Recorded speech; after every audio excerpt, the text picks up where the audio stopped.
رحمتوں کے کھل گئے خزانے، مغفرت کے مل گئے بہانے،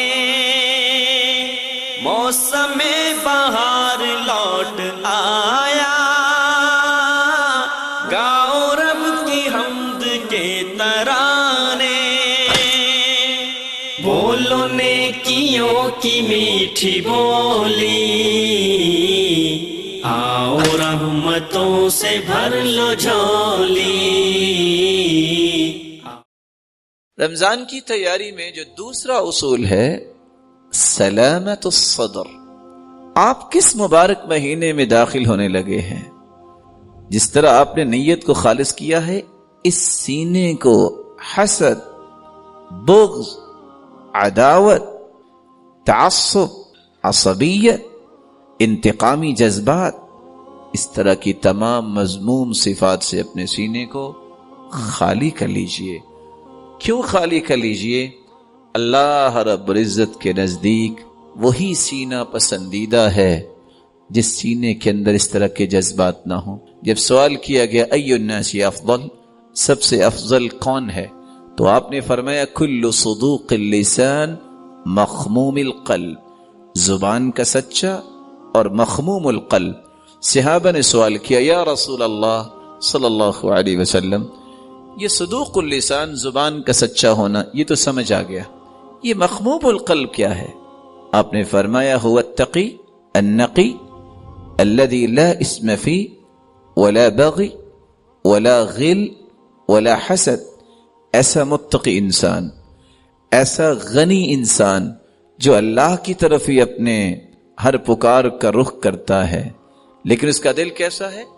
الذی لا اسم فی ولا بغی ولا غل ولا حسد، جس کے دل میں گناہ کے جذبات نہیں، جس کے دل میں بغاوت کے جذبات نہیں، جس کے دل میں دھوکہ اور فراڈ کے جذبات نہیں، جس کے دل میں کسی مسلمان کے بارے میں حسد اور بغض نہیں، یہ دل اللہ کے ہاں بہت پسندیدہ ہے۔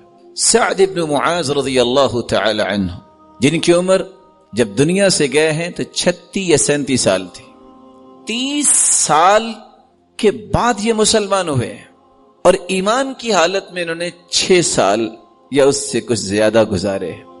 اب مجھے بتائیے 6 سال کتنی عمر ہوتی ہے؟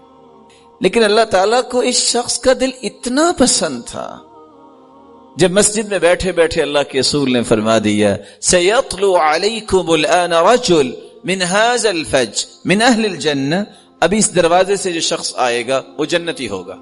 اب سب دیکھ رہے ہیں کون آئے گا؟ فَإِذَا هُوَ سَعْد، کیا دیکھا؟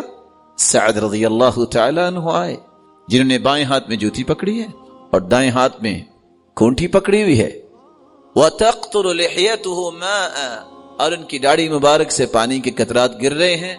آپ سوچ سکتے ہیں موت نہیں آئی، قبر میں نہیں گئے، حشر میں نہیں اللہ کے پاس آئے، حساب و کتاب نہیں ہوا، اور اس سے پہلے ہی ان کو جنت کی بشارت مل گئی۔ کس طرح انسان سوچتا ہے کہ اس کو جنت کی کیسے خوشخبری مل گئی؟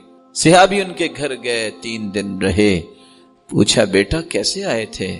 کہا یہ دیکھنے ہی آیا تھا آپ کو جنت کی بشارت کیسے ملی ہے۔ تہجد آپ بھی پڑھتے ہیں، وہ تو میں بھی پڑھتا ہوں، جو نیکیاں آپ کرتے ہیں وہ تو میں بھی کرتا ہوں۔ فَلَمَّا وَلَّيْتُ دَعَانِي، جب میں جانے لگا تو کہا بیٹا بات سنو، ایک کام میں کرتا ہوں شاید تیرے کام بھی آ جائے۔ جی بتائیے کون سا کام؟ لَا أَجِدُ غِلًّا لِأَحَدٍ مِّنَ الْمُسْلِمِينَ، بیٹا میں نے آج تک اپنے دل میں کسی کے بارے میں بغض نہیں رکھا۔ اور دوسری روایت وَلَيْسَ فِي قَلْبِي غِمْرٌ، میں نے کسی کے بارے میں گرا نہیں رکھی۔ وَلَا أَحْسُدُ عَلَى أَحَدٍ عَلَى شَيْءٍ أَعْطَاهُ اللَّهُ إِيَّاهُ، میں نے آج تک کسی پر حسد نہیں کیا۔ حسد کون کرتا ہے؟ جو اللہ کا دشمن ہوتا ہے۔ حسد کا مطلب کیا ہے؟ اللہ کے فیصلوں پر اعتراض، اللہ تو نے اس کو کیوں دیا، یہ تو مجھے دینا تھا، اللہ کو زیادہ پتا کس کو دینا ہے۔ تو اس خوبصورت صفت کی وجہ سے جنت کی بشارت مل گئی۔ 30 سال کی عمر میں مسلمان ہوئے، 6 سال اور اس سے کچھ دن زیادہ دنیا میں رہے، فوت ہو گئے۔ جس دن فوت ہوئے، صحیح الجامع کی روایت ہے، اللہ کے رسول صلی اللہ علیہ وسلم نے کیا فرمایا؟ 6 سالہ ایمان، اہتز عرش الرحمن لموت سعد بن معاذ۔ میرے صحابہ، سعد بن معاذ فوت ہوئے، ان کی روح جب فرشتے لے کے گئے تو اس کے استقبال کی خوشی میں اللہ کا عرش جھوم اٹھا۔ کیا وجہ تھی؟ اس دل کو خوبصورت بنائیے۔ آپ لالٹین، آپ کو لائٹ لگاتے ہیں، جتنے گلاسز اور مرر صاف ہوتا ہے اتنی لائٹ دور تک جاتی ہے۔ اس دل کو جتنا آپ صاف کریں گے اس کی روشنی دور تک جائے گی۔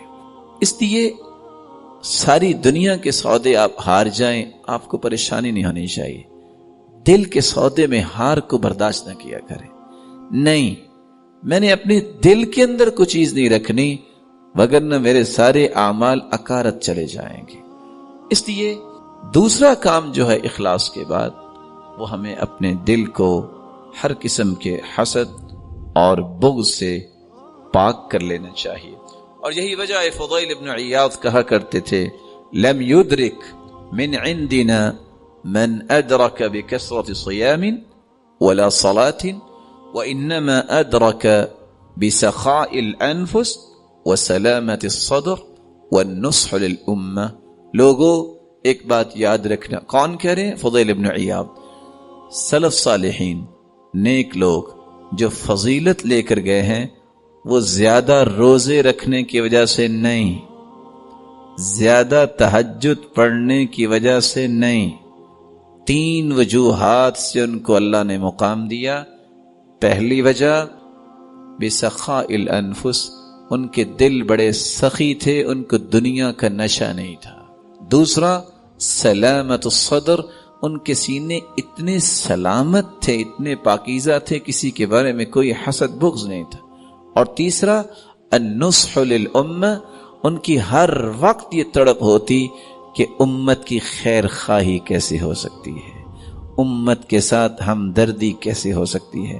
یہ 3 فکر، یہ 3 سوچیں، جس کی وجہ سے اللہ تعالیٰ نے ان کو امتیازات سے نواز دیا۔ اور اسی بات کو سفیان بن دینار کہا کرتے تھے، قلت لأبی بشر اخبرنی عن اعمال من کان قبلنا، میں نے ابو بشر سے کہا پہلے لوگوں کے اعمال کے بارے میں کچھ بتائیے۔ كانوا يعملون يسيرا ويؤجرون كثيرا، بہت تھوڑے اعمال کرتے لیکن اجر بہت لے جاتے، وجہ کیا ہے؟ تو انہوں نے جواب دیا، ليست العبرة بكثرة صلاتهم ولا صيامهم ولا صدقاتهم۔ قلت ولم ذاك؟ قال لسلامة صدورهم۔ نہ وہ زیادہ روزے رکھنے کی وجہ سے تھا، نہ زیادہ تہجدیں پڑھنے کی وجہ سے، نہ زیادہ صدقات کی وجہ سے، ان کے خوبصورت اور پاکیزہ دل اور سینوں کی وجہ سے اللہ تعالیٰ نے ان کو یہ مقام نصیب فرمایا تھا۔ اس لیے عبداللہ ابن مسعود رضی اللہ تعالی عنہ سے جب سوال کیا گیا، کیف کنتم تستقبلون رمضان، آپ رمضان المبارک کا استقبال کیسے کرتے ہیں؟ تو انہوں نے کہا، کان احدنا یجرأ على استقبال الہلال وفی قلبه ذرة حقد على اخی، کوئی شخص بھی ہم میں سے استقبال جب کرتا رمضان کا، چاند کو دیکھنے سے پہلے اس کے دل میں ایک رائی کے برابر بھی کسی کے بارے میں حسد اور بغض نہیں ہوتا تھا۔ تو سب سے بڑا عمل اخلاص کے بعد وہ یہ ہے کہ انسان اپنے دل کو پاکیزہ بنائے، اپنے دل کو اس قابل بنائے کہ اللہ رب العزت کی طرف سے اس دل پہ انعامات جاری ہو جائیں۔ اللہ کے دین کی دعوت اور لوگوں تک پہنچانے کے لیے اس ویڈیو کو ضرور لائک، شیئر، کمنٹ اور سبسکرائب کریں۔